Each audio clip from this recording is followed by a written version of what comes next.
مرحبا بكم على قناة غرينتا دي زاد. تابعونا لكي يصلكم جديد المنتخب الجزائري والمحترفين.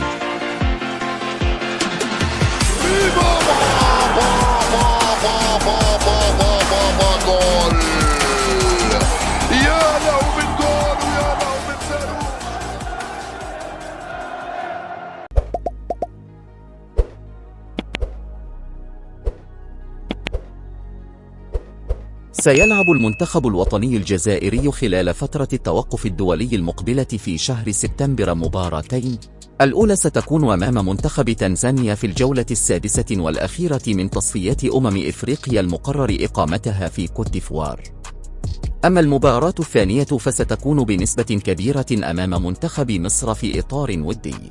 وفي سياق متصل، كشفت تقارير إعلامية أن الناخب الوطني جمال بلماضي طلب من رئيس الاتحادية الجزائرية جهيد فيزف برمجة مباراة الخضر وتنزانيا، وكذلك المباراة الودية ضد المنتخب المصري خلال شهر سبتمبر المقبل على أرضية ملعب 19 مي بعنابة، حيث أبدى الرجل الأول بالعارضة الفنية لمحاربي الصحراء إعجابه الكبير بأرضية الميدان وكذلك بالجماهير العنابية. وكان المنتخب الوطني قد لعب يوم الثلاثاء الماضي مباراته أمام تونس بعنابة، حيث عرفت المباراة حضورا جماهيريا كبيرا وشهدت أجواء رائعة في اللقاء الذي انتهى بالتعادل الإيجابي. وتشير العديد من التقارير الإعلامية إلى أن قائمة الخضر في شهر سبتمبر ستشهد تواجد بعض اللاعبين الجدد، حيث يتعلق الأمر بكل من أمين غويري، ياسر العروسي وياسين علي. كما أشارت مصادر مقربة من بيت المنتخب الوطني أن هناك اسمين على الأكثر سينضمان للخضر في المرحلة المقبلة، وهما أمين غويري مهاجم نادي رين الفرنسي، وظهير أيمن نادي باري الإيطالي مهدي دورفال. ووفقا للمصادر نفسها، فإن غويري ومثلما تم تأكيده مسبقا سيغير جنسيته الرياضية على مستوى الفيفا بعد مغادرته بطولة أوروبا للشباب التي يشارك فيها اللاعب مع المنتخب الفرنسي.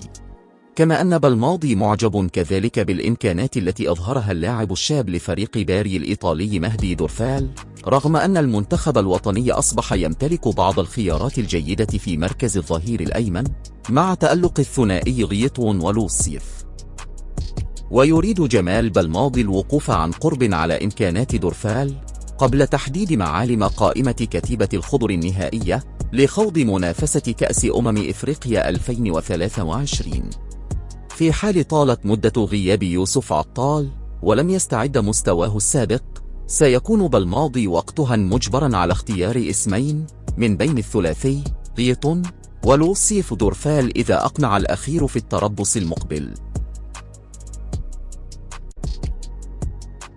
كشفت تقارير إعلامية عن مستقبل اللاعب الدولي الجزائري ريان آيك نوري، حيث ترغب 4 أندية في التعاقد معه خلال الميركاتو الصيفي الحالي، وتتمثل هذه الأندية في إشبيليا الإسباني ويوفنتوس الإيطالي ونيس ومارسيليا.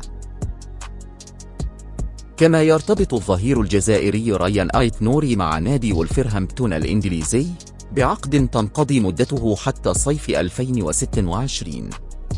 ولا تمانع إدارة نادي وولفرهامبتون في بيع آيك نوري هذا الصيف إذا استلمت عرضا ماليا جيدا، وفي نفس الوقت إدارة النادي تعتبر آيك نوري أحد ركائز الفريق رغم التهميش الذي تعرض له من طرف المدرب لوبيتيغي.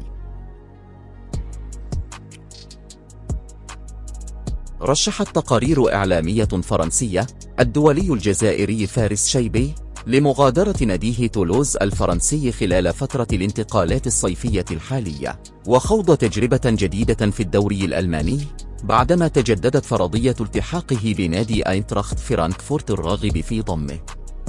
وأكدت مصادر مقربة من نادي تولوز والمتابعة لأخباره أن نادي أينتراخت فرانكفورت يصر على التعاقد مع النجم الجديد للخضر فارس شيبي، حيث قام بتقديم عرض جديد لتولوز من أجل ضم اللاعب. وأضاف أن المفاوضات جد متقدمة بين تولوز وفرانكفورت، في وقت أن رئيس النادي الفرنسي داميان كومولي لا يمانع رحيله هذا الصيف، في إشارة إلى تراجعه عن موقفه الأول بالنظر للعرض المغري لفرانكفورت.